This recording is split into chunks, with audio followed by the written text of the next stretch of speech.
क्या बोल रहा हूँ सर, हम कुछ हटके ट्राई नहीं कर सकते हैं? कुछ अलग, कुछ नया? हटके क्या है? कुछ भी नहीं है।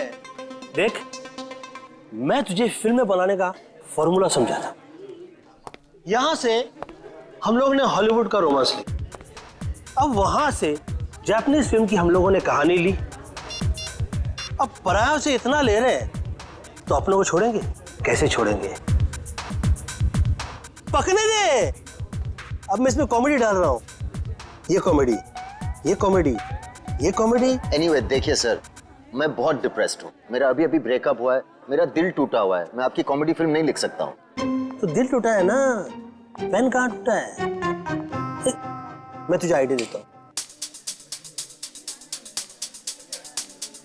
एक विलन वहां से चल के यहां आके और एग्रीमेंट पे साइन करने के लिए कहता है, सामने वाली पार्टी तैयार नहीं।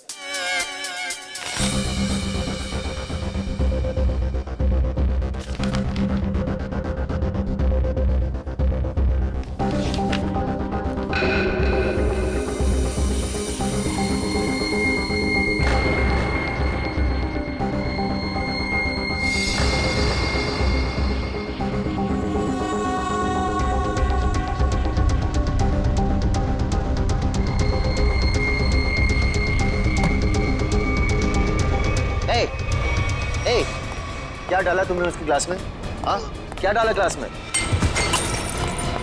रुको।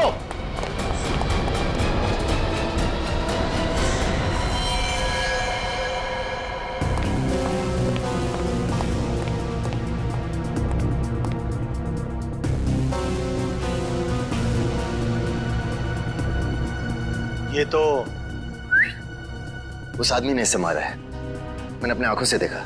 उसने इसके ग्लास में जहर डाला था। तो क्या करे? निकले? ऐसी सिचुएशन में सब एक ही काम करते हैं, सीआईडी को बुलाते हैं।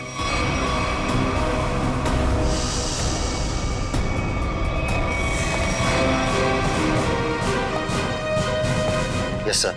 सर, मैंने ही फोन किया था। Mister UD. यस। आपके और अरमान जी के सामने मारा है? मुझे पता नहीं, इन्होंने देखा है। इन्होंने देखा। इन्होंने? मिस्टर यूडी, हमने सुना है कि आप कहानी वगैरह भी लिखते हैं। जी, सही सुना आपने। मैं कहानियां लिखता हूँ, लेकिन आइडियाज ये देते हैं। ये वाला मेरा नहीं था। क्या हुआ? नहीं, कचरा है। मिस्टर यूडी, आपने इस आदमी का खून होते हुए देखा? जी, उस लड़के ने इनके जूस में कुछ मिलाया था। ये लैपटॉप उसी का है, छोड़ के भाग गया। भागते चोर की लंगोटी छोड़ गया? मतलब चोर निकल लिया, लंगोटी छोड़ गया। इसमें तो कुछ भी नहीं, खाली। कमाल है, हिम्मत तो देखो उसकी।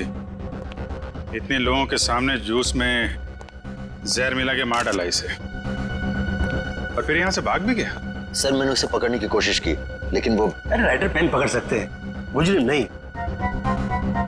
छोड़िए, हम लोग निकले।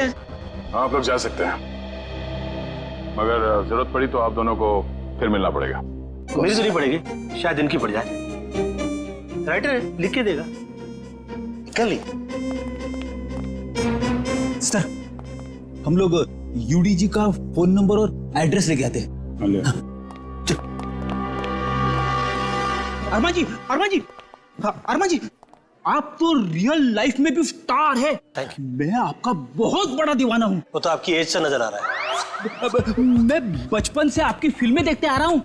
तो फिल्में डिस्कस कीजिए ना, एज क्यों डिस्कस करना है? कितने बढ़िया डांस करते हैं आप। Thank you so much.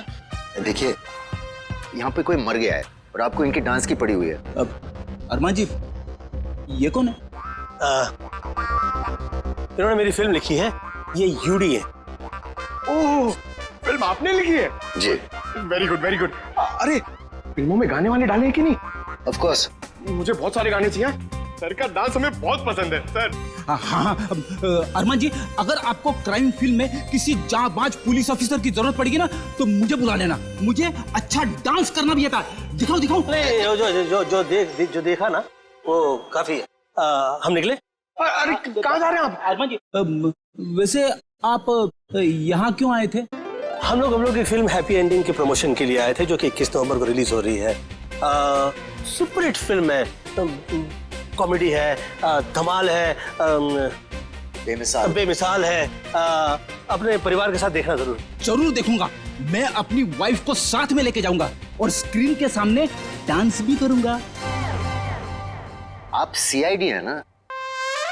हाँ, आपको कोई शक है क्या? नहीं, हमारी तरफ से आप सबको शुक्रिया। आपकी वजह से हम सब सेफ हैं। वो तो है। निकले? चले? अरे एक सेकंड जरा बताइए ना कि अगली बार आपसे कब मिलेंगे? 21 नवंबर को अपनी नजदीकी थिएटर में। आपका फोन नंबर और एड्रेस चाहिए था। This is my card. Best luck for your film. Thank you so much. Best luck sir. Thank you so much. कर लिए।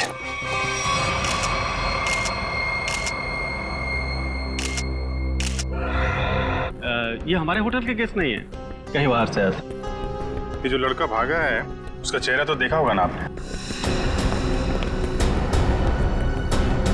हाँ सर, देखा है। उसका स्केच बनवाइए जरा। Okay sir. और ये पार्किंग टिकट है, मतलब किसी गाड़ी से आया था। देखो जरा। जी सर। इस पे जो गाड़ी का नंबर लिखा हुआ है ना? जी। देखो गाड़ी कहाँ पे है। जी सर।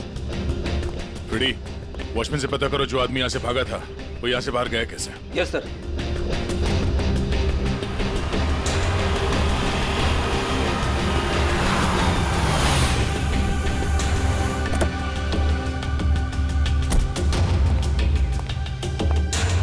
मिस्टर प्रतीक को तुम लाए थे? जी सर। कहाँ से आया था वो? होटल क्राउन रूट से।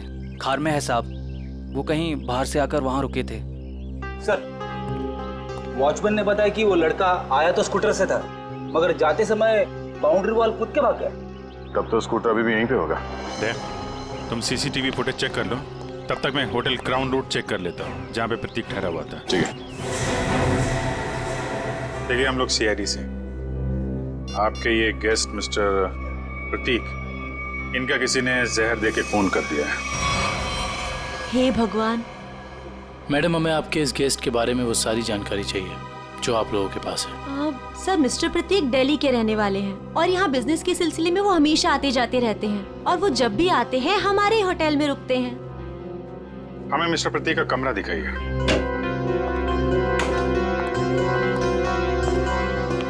कमरा चेक कर लो जरा।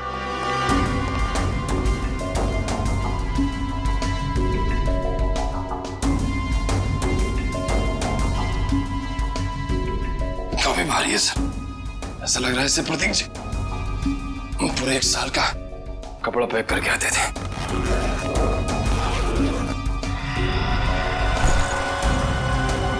बैग तो खाली है।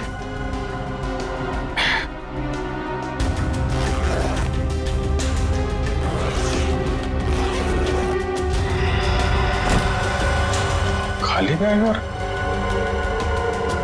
बैग तो भारी है।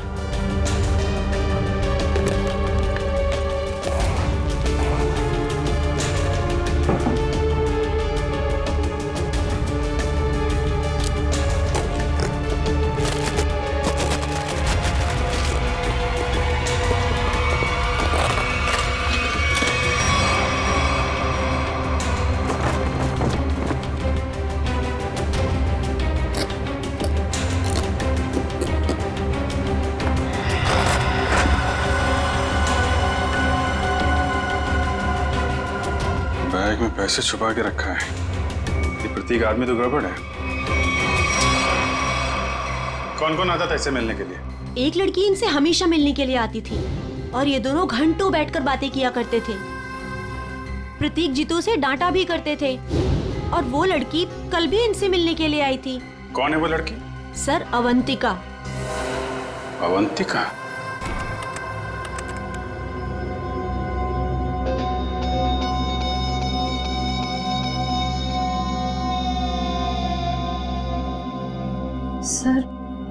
सर वो स्कूटर काफी देर से वहीं पर है। हाँ श्रेया, ये स्कूटर खुनी का हो सकता है। बजा, जरा इस फुटेज को और पीछे से प्ले करना।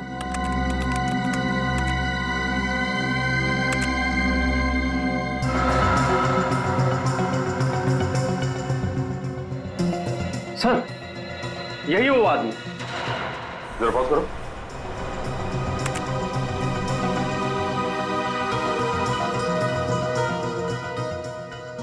सर ये तो वही आदमी है।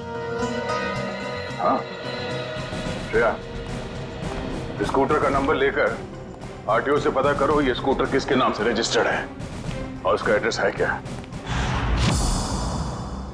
तो आप दोनों साथ में रहते हो और वो यहाँ काम करता है? यस सर, यही काम करता है Ketan. Hello sir, welcome. Ma'am हम लोग सीआईडी से और एक जांच के सिलसिले में यहाँ आए हैं। ये आदमी केतन यहाँ पे वेटर है ना? हाँ सर, ये तो केतन ही है। इस केतन ने एक आदमी को जहर देके मार डाला और अब फरार है। इसी की तलाश में हम लोग यहाँ पर आए हैं। लेकिन सर ये तो काम छोड़कर जा चुका है यहाँ से। पर केतन किसी का खून नहीं कर सकता। एक मिनट, वो कुछ दिन पहले काम छोड़ चुका है? हाँ मैम, ये एक दिन ड्यूटी के बीच में से ही चला गया था और फिर लौटकर आज तक नहीं आया। कहाँ चला गया वो? सर एक लड़की थी, मतलब शायद है, उसके साथ गया था वो। कौन लड़की? सर एक कस्टमर थी हमारी, करीब 1 महीने पहले से उसने हमारे कॉफी शॉप में आना शुरू किया था। वो रोज आती थी।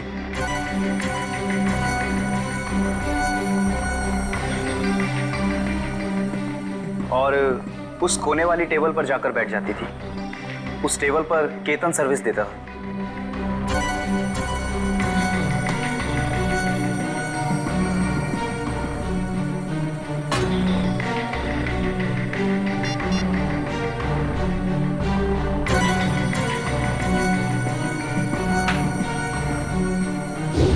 सर केतन ने उसका नाम भी बताया था हमको।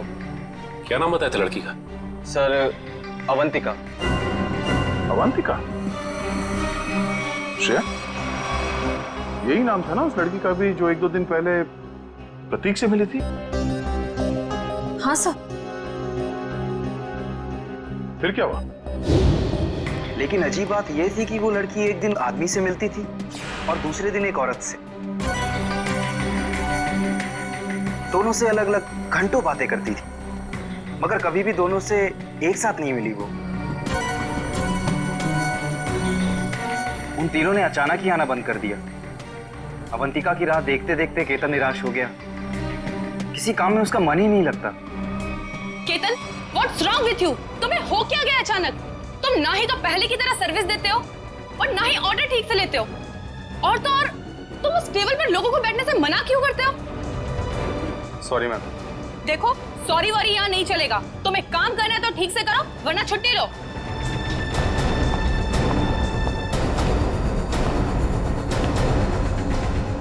यार अपने दिमाग से उसका ख्याल निकाल यार।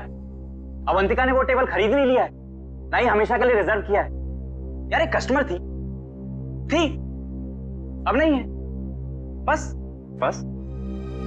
नहीं यार, मैं उसे भूल नहीं पा रहा हूँ। उसने कुछ बताया भी नहीं और अचानक से गायब हो गई।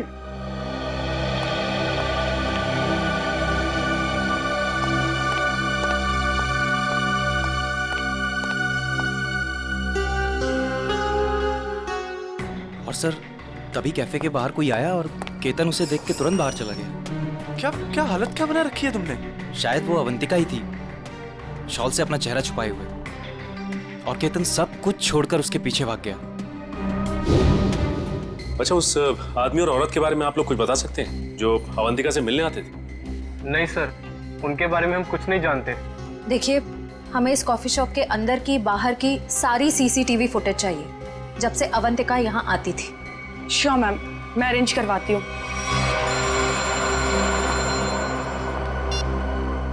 डॉक्टर साहब,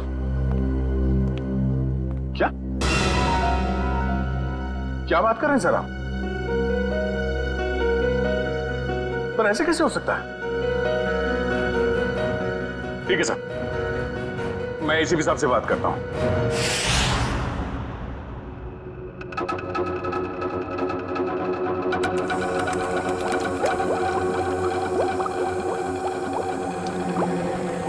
अरे आप ये क्या कह रहे हैं डॉक्टर साहब? हमारी जांच गलत दिशा में चल रही है। बिल्कुल गलत दिशा में चल रही है। आप लोगों का मानना है कि प्रतीक ने जूस पिया और मर गया। हाँ? वेल, जो देखा गया और जो सुना गया वो पूरा सच नहीं है। प्रतीक ने जो जूस पिया था उसका केमिकल टेस्ट करने के बाद हमें ये पता चला कि उसमें कोई जहर नहीं था बल्कि ड्रग था। लेकिन प्रतीक ने जूस पिया और जूस पीते ही मर गया ना वो। यही तो सबसे ज्यादा चौंकाने वाली बात है अभिजीत। इस से किसी इंसान को कुछ वक्त के लिए पैरालिसिस तो हो सकता है, उसे लकवा तो मार सकता है, लेकिन कोई मर नहीं सकता है। तो फिर इसकी मौत हुई कैसे? अभिजीत, प्रतीक का खून प्रतीक के खून नहीं किया है। लो, फिर शुरू हो गए पहली पे पहली। अरे साफ साफ बताइए ना सर। साफ साफ बताता हूं, आओ मेरे साथ, आओ।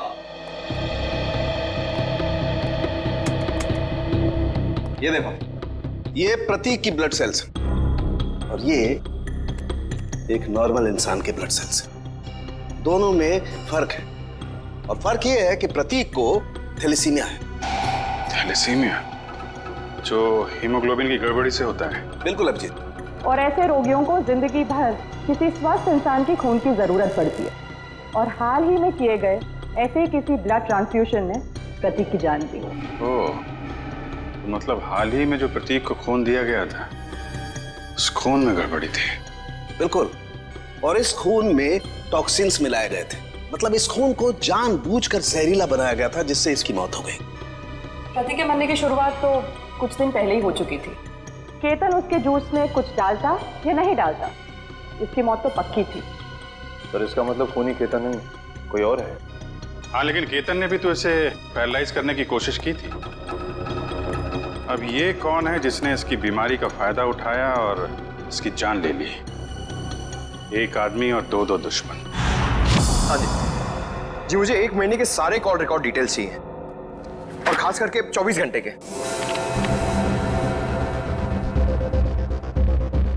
केतन का फोन आखिरी बार जामवार में ट्रेस हुआ था सर। जामवार?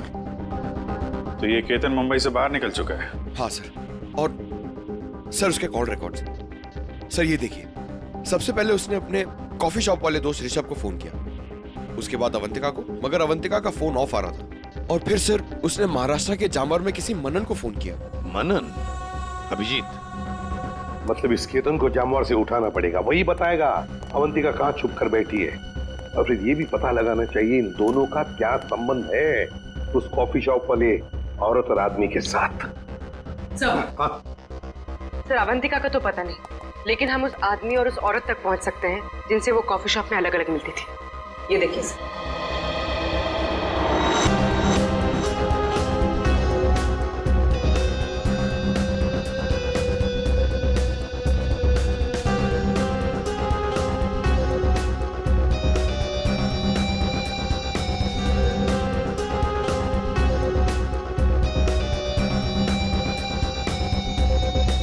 ये लोग तो काफी अमीर दिखते हैं सर, फिर भी यहाँ आने के लिए अपनी कार की बजाय टैक्सी का इस्तेमाल किया है। वही तो अभिजीत, एक टैक्सी के नंबर प्लेट से उनके ड्राइवर्स का पता चल जाएगा और ये ड्राइवर्स हमें बताएंगे इस अमीर आदमी और औरत के बारे में। क्या गलती की साहब, मुझे क्यों बुलाया है?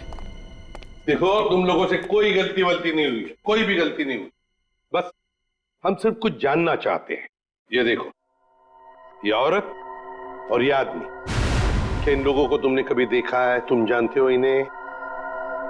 ये दोनों भी पिछले महीने कुछ दिनों तक ग्रैंड मोटर्स होटल में आते जाते रहते थे।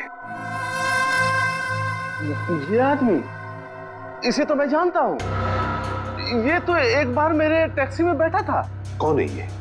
कहां से बैठा था तुम्हारे टैक्सी में? कौन है ये साहब, मैं नहीं जानता हूँ, लेकिन पिछले महीने जुहू सर्कल पे एक कॉलोनी से इसे मैंने उठाया था सुबह सुबह। इसके पास 1000 रुपया था साहब। मेरा भाड़ा 390 रुपया था। मैंने इसे 600 रुपया वापस कर दिया, लेकिन ये 20 मिनट तक 10 रुपए के लिए बकबक करता रहा। फिर बाद में मैंने साहब इससे 10 रुपया लेके उसको दिया था। हाँ सर, याद है। अभी तक इसने 10 रुपए दिए भी नहीं मुझे। कुछ बता सकते हो ये जुहू में कहाँ रहता है?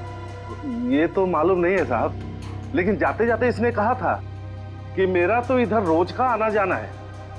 अगर ऐसे ही मैं 10-10 रुपए डेली छोड़ता जाऊं तो महीने का 300 रुपया हो जाएगा। पैसे वाला आदमी था साहब, लेकिन 10 रुपया के लिए बहुत चिक-चिक किया साहब, बहुत चिक-चिक किया एकदम। ठीक है, चलो हमारे साथ।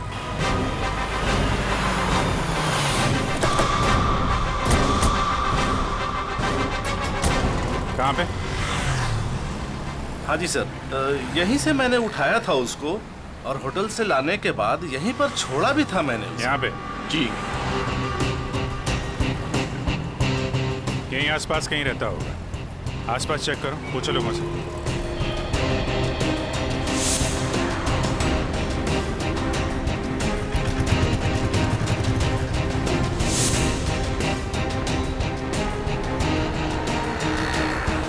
अरे भाई साहब, जरा देखना, इस आदमी को पहचानते हैं क्या आप? अरे साहब, अभी हमें 5 गाड़ियां और धोना है, मेरे पास बिल्कुल टाइम नहीं है। अरे यार, थोड़ा टाइम निकालो ना काम से, लोगों की मदद भी क्या करो भाई। ठीक है साहब, लाइए दिखाइए फोटो। ये देख। अरे ये तो अपने निरंजन साहब हैं। निरंजन साहब? हाँ साहब, ये यहीं तो रहते हैं, वो सामने वाले दूसरे बंगले में, बंगला नंबर 707। और हाँ साहब, इनकी तीनों गाड़ियां रोजाना मैं ही धोता हूँ। अच्छा, थैंक यू वेरी मच। 707 ना? जी हाँ, 707। Thank you.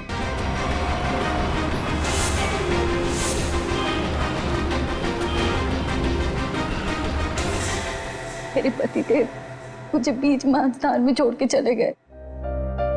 आखिरी बार भी उनको देखना मेरे नसीब में नहीं रहा। श्रुति जी, आपके साथ जो कुछ भी हुआ बहुत बुरा हुआ, इस बात का दुख है हमें, लेकिन आपसे कुछ जानकारी चाहिए थी।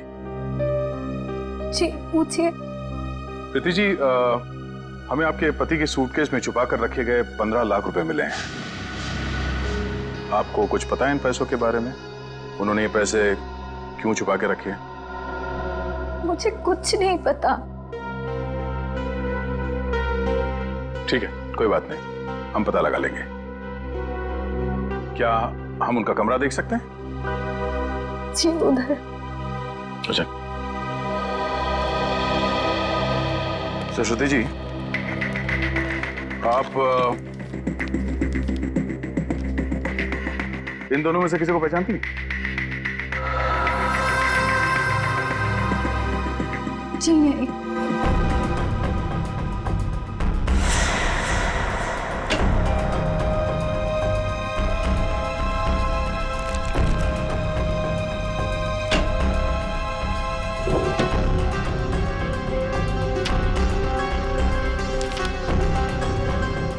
ये प्रतीक ऐसा क्या काम करता था कि अलग अलग अकाउंट से इतने सारे पैसे आए हैं यहाँ पे?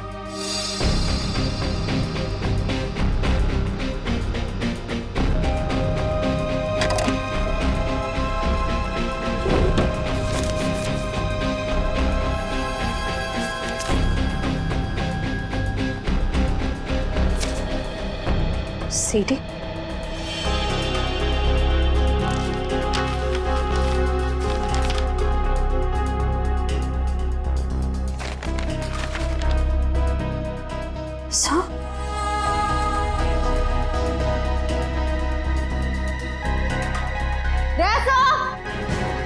आशा, ये देखिए।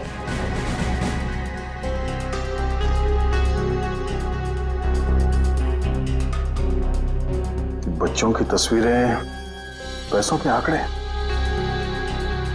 प्रतीक करता क्या था? सचिन, एक काम करो, ये सब मुंबई भेज दो ब्यूरो में। श्रुति जी, आपसे एक और सवाल करनी थी।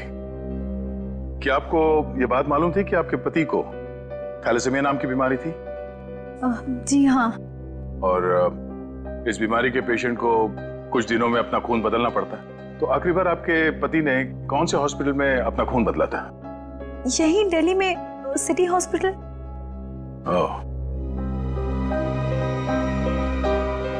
City hospital. मिस्टर निरंजन, आप ये पूछें कि हम लोग कौन हैं और यहाँ किस लिए आए हैं, तो आपको बता दें कि हम लोग सीआईडी से हैं और आपसे कुछ पूछताछ करने आए हैं। सीआईडी? लेकिन मुझसे क्या जानना है आपको? कौन है निरंजन? विशाखा, ये लोग सीआईडी से हैं और लगता है हमारे बारे में काफी कुछ जानते हैं। जी हाँ, और अब ये जानना चाहते हैं कि ग्रैंड मोटर्स के कॉफी शॉप में आप दोनों अवंतिका से मिलने अलग अलग जाते थे और यहाँ एक साथ दिख रहे हैं, क्या मज रहा है? माफ कीजिएगा सर, लेकिन हम बाहर किसी से अलग अलग मिल लिए तो उसमें ऐसा कौन सा पहाड़ टूट गया कि सीआईडी हमारे घर तक पहुंच गई? किसी से नहीं, अवंतिका से। हमेशा क्या कि दिल्ली के एक बिजनेसमैन मिस्टर प्रतीक के खून में उसका हाथ है। नहीं नहीं, अवंतिका कभी ऐसा नहीं कर सकती। बहुत विश्वास है आपको अवंतिका पे? आखिर वो हमारी बेटी है। आप दोनों पति पत्नी हैं? जी, वो दरअसल मेरी और निरंजन की अनबन होने के बाद हम दोनों अलग रहने लगे थे, तो अवंतिका हमें साथ लाने के लिए ही कॉफी शॉप में लेके आती थी। अभी कहाँ है अवंतिका? जी, वो घर पर ही है, लेकिन आप लोगों की कुछ मदद नहीं कर सकती। हमें अवंतिका से मिलना है। आइए।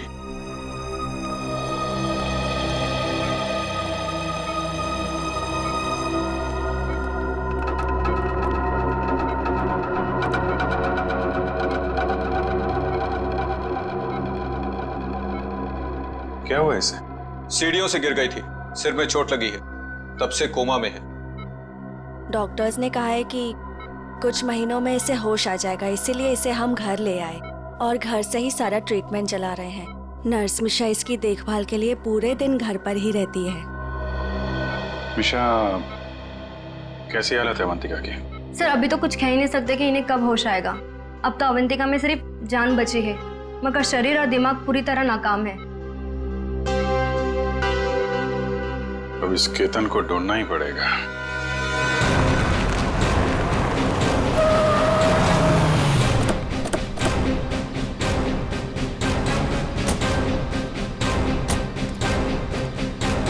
सुनिए जी, ये मनन कहाँ पे? वो वहाँ पे।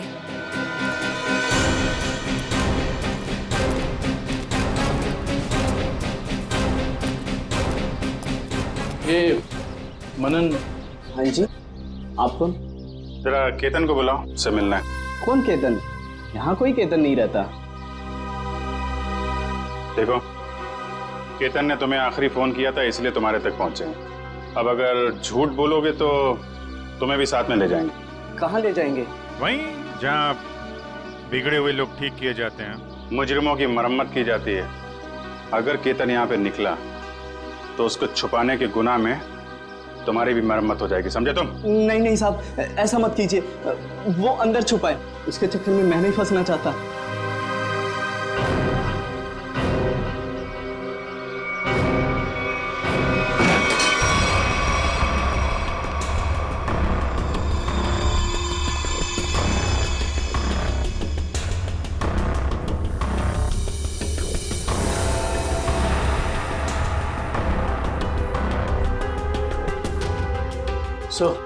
यहाँ तो सब बंद है, यहाँ से भागना तो नामुमकिन है।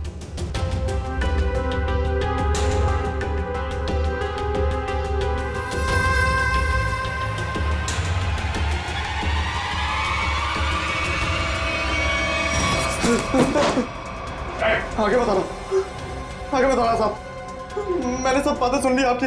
अगर आप आगे आए तो मैं खुद को मारूंगा साहब। अरे वाह, वहाँ दिन दहाड़े होटल में जूस में ड्रग मिला के आदमी को मारने की हिम्मत है तुम में, और यहाँ इतने डर गए हो कि खुदकुशी कर रहे हो? नहीं साहब, मैंने नहीं मारा साहब, मैंने उसे नहीं मारा। उसने कहा था उस दवा से प्रतीक कुछ दिनों के लिए कुछ भी नहीं कर पाएगा, पैरालिसिस हो जाएगा उसे। हाँ, ये तो तुम सही कह रहे हो। अब ये भी सही सही बता दो कि किसने कहा था। देखो केतन, अगर कातिल को पकड़वाने में तुमने हमारी मदद की तो तुम्हारी सजा कम भी हो सकती है, हैं?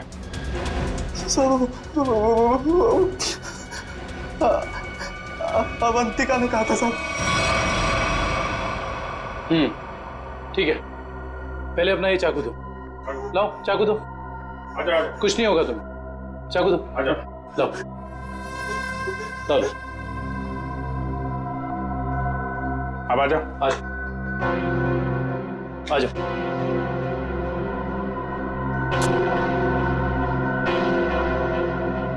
तो अवंतिका ने कहा और तुमने कर दिया। एक लड़की के प्यार में इतने अंधे हो गए थे। साहब, अवंतिका को बहुत बुरी तरह मारा था प्रतीक ने। मुझसे उसका दुख देखा नहीं गया, इसलिए उसकी मदद करने का फैसला कर लिया साहब, और नौकरी की परवाह किए बिना उसके साथ निकल गया साहब। देखो केतन, मुझे पता है कि तुम मुझे बहुत पसंद करते हो, पर इस वक्त मैं बहुत अकेले हूँ और सिर्फ तुम ही मेरी मदद कर सकते हो। प्लीज मना मत करना। प्लीज आप रोइए मत, मुझे बताइए क्या कर सकता हूँ मैं आपके लिए। एक आदमी है प्रतीक, मुझे उसके चंगुल से बचा लो, वरना तुम इस अवंतिका को हमेशा के लिए खो दोगे। मैं आपको कुछ नहीं होने दूंगा। ये रहे मेरे पापा के जायदाद के कागजात, इसे प्रतीक को दे देना, और इसे भी। जब प्रतीक जूस पीते नीचे गिर पड़ा तो मुझे लगा अवंतिका ने मेरे हाथों से जहर दिलवाकर मरवा दिया साहब। मैं डर गया साहब, मैं डर के वहां से भाग गया साहब। उसके बाद अवंतिका ने कभी मेरा फोन नहीं उठाया साहब, नहीं मुझे कभी फोन किया। अवंतिका ने धोखा दिया साहब मुझे।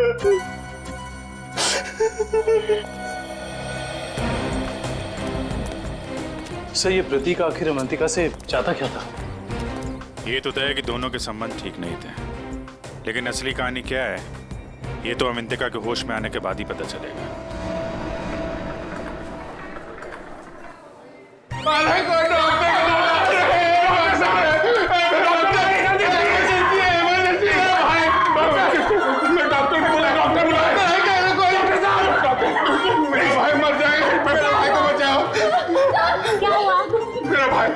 ओ प्रतीक भैया, वो मर जाएंगे, उसे बचा लीजिए, डॉक्टर को बुलाइए प्लीज प्लीज। जल्दी मेरा भाई। प्रतीक भैया देखिए, वो इस हॉस्पिटल में ब्लड ट्रांसफ्यूजन के लिए आते थे, उन्हें थैलेसीमिया की बीमारी है। हाँ प्रतीक, कैसे है वो? अब तक तो बिल्कुल ठीक थे, अचानक चक्कर आ रहा है उनको, और पता नहीं कुछ और क्या हो रहा भैया, सांस लेने में तकलीफ हो रही है। प्लीज डॉक्टर बुलाइए ना, उसी डॉक्टर को जिसने इलाज किया उसका। अच्छा रुकिए, मैं बुलाती हूँ। Please doctor.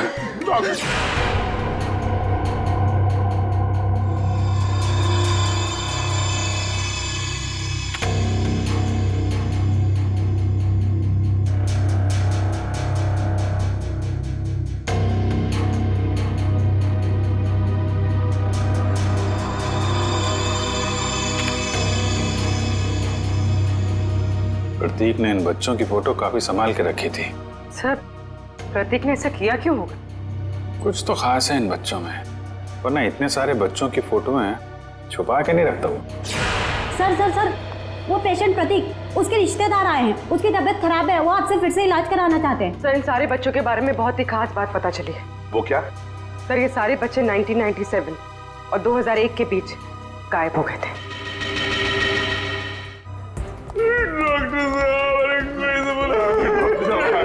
जी, कहाँ है प्रतीक? मैंने उसका इलाज किया था। अरे डॉक्टर साहब, आपने मेरे भैया प्रतीक का ब्लड ट्रांसफ्यूजन किया था? जी। अरे डॉक्टर साहब, मरीज है कहाँ?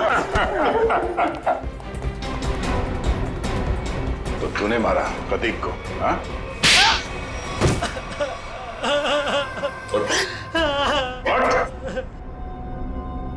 कौन है आप लोग? सीआईडी। अब फटाफट बकना शुरू कर, वरना बताता हूँ। मेरे पास एक आदमी का फोन आया था, उसने मुझसे कहा प्रतीक को जहर मिला हुआ खून देना है जिससे वो मर जाए, इसलिए मैं। शर्म नहीं आती तुम्हें? एक डॉक्टर होके तुमने मरीज का खून किया। सॉरी, वो गलती हो गई। उस आदमी ने कहा था कि मिशा नाम की औरत आएगी और इस काम के बदले अच्छा खासा रकम देगी, तो मैं लालच में आ गया। ओह, मिशा। नर्स मिशा इसकी देखभाल के लिए पूरे दिन घर पर ही रहती है। ओह नो, ये मिशा अभी अवंतिका की देखभाल कर रही है। चलो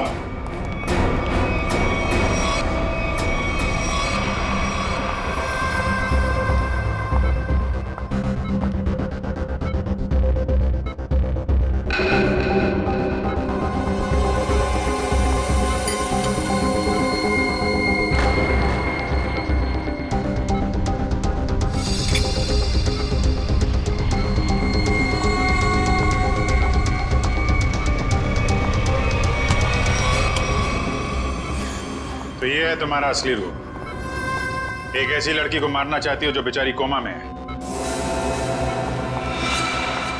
ये क्या कह रहे हैं आप? मैं तो बस विटामिन का इंजेक्शन दे रही थी।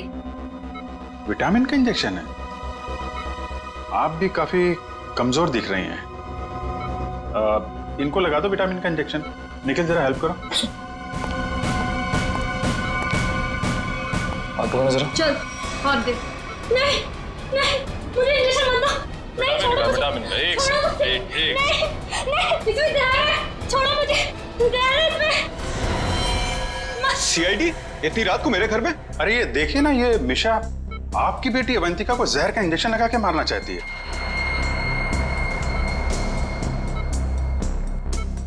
आपकी बेटी अवंतिका आपकी बेटी?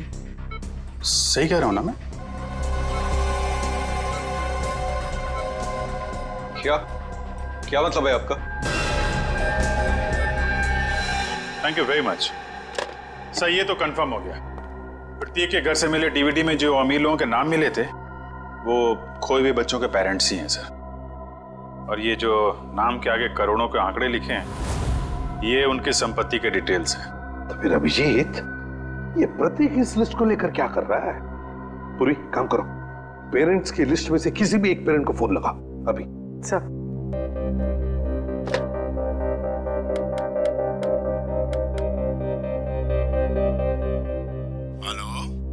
Hello mister Kumar. हाँ जी मैं सीआईडी से बोल रही हूँ।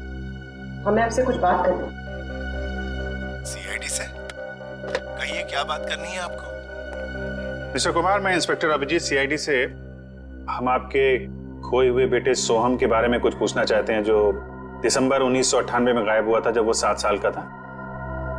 माफ कीजिएगा, हम आपके पुराने घाव को ताजा कर रहे हैं पर क्या उसके बाद से सोहम के बारे में आपको कुछ पता चला? कोई चीज, कोई बातचीत? पता नहीं आप लोग ये क्यों पूछ रहे हैं, मगर 3 महीने पहले एक लड़का सोहम होने का दावा कर रहा था, पर वो जालसाज निकला, मेरे 6 करोड़ लेके भाग गया। My God. मिस्टर कुमार, आप परेशान मत होइए, हम इसकी जांच करेंगे और आपसे जल्दी कांटेक्ट करेंगे। ठीक है। Thank you very much. Thank you. Sir कहीं अवंतिका भी ऐसे कैरेक्टर तो नहीं? हो सकता है। हमें सब कुछ पता चल चुका निरंजन जी। जिन अमीर परिवारों के बच्चे बचपन में खो जाते थे ये प्रतीक अपने आदमी वहां भेजता था उनके खोए हुए बच्चे बना के, ताकि पैसे कमा सके। उसके घर से हमें आपका नाम मिला है। आपकी बेटी अवंतिका 9 साल की उम्र में खो गई थी, उसके बाद कभी नहीं मिली। ठीक कह रहा हूं मैं? हाँ, मुझे शुरू से मालूम था कि ये लड़की मेरी अवंतिका नहीं बल्कि रीता है, लेकिन इसे झुटलाने का कोई सबूत नहीं मिल रहा था मुझे। एक दिन मैंने इसका पीछा किया। जब सच्चाई सामने आई तो मेरे पैरों तले से जमीन खिसक गई।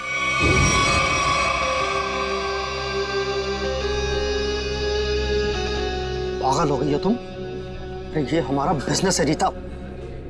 हम उन अमीर लोगों को लूटते हैं जिनके बच्चे उनसे काफी पहले बिछड़ चुके हैं। कुछ देर के लिए नकली सही, लेकिन उनको उनका बच्चा तो मिल जाता है ना, और हमें उनकी दौलत। प्रतीक जी मुझे माफ कर दीजिए, मुझसे अब और ये नाटक नहीं होगा। कैसे नहीं हो सकता? 55 करोड़ रुपए का प्लान है। इस तरह अगर तुम बीच में छोड़ के चली गई तो अरे किए कराए तो पानी फिर जाएगा। समझने की कोशिश कीजिए प्रतीक जी, उस निरंजन को मुझ पर शक हो गया है, और इस तरह कब तक मैं उनकी बीवी विशाखा को बेवकूफ बनाती रहूंगी? अगर उस निरंजन ने डीएनए टेस्ट करवा दिया तो मैं तो सीधा जेल में चली जाऊंगी। कुछ नहीं होगा, तुम बस निरंजन से पैसे निकलवाना शुरू तो करो। जैसे ही तुम सारे पैसे मेरे हवाले कर दोगी वैसे ही मैं तुम्हें आजाद कर दूंगा। प्रतीक जी मैं फंस जाऊंगी। मेरे अगले ट्रिप तक अगर तुमने मुझे 15 लाख रुपए निरंजन से लाकर नहीं दिए ना तो इस बार भी तुम मेरे हाथों बहुत बुरी तरह मार खाओगी, समझे तुम? मेरी भावनाओं के साथ खिलवाड़ किया था प्रतीक और इस रीता ने। मुझे लूट कर बर्बाद करना चाहते थे। मैंने इस ईशा की मदद से दिल्ली के उस डॉक्टर को खरीदा और प्रतीक को जहरीला खून चढ़वा दिया। और इस अवंतिका को खुद सीढ़ियों से धक्का दिया। वो मरी तो नहीं, लेकिन कोमा में चली गई। आपके साथ जो हुआ बहुत बुरा हुआ, लेकिन आप कानून की मदद लेने के बजाय खुद मुजरिम बन गए। अब आपको और इस मिशा को जेल जाना होगा अपने गुनाहों की सजा भुगतने।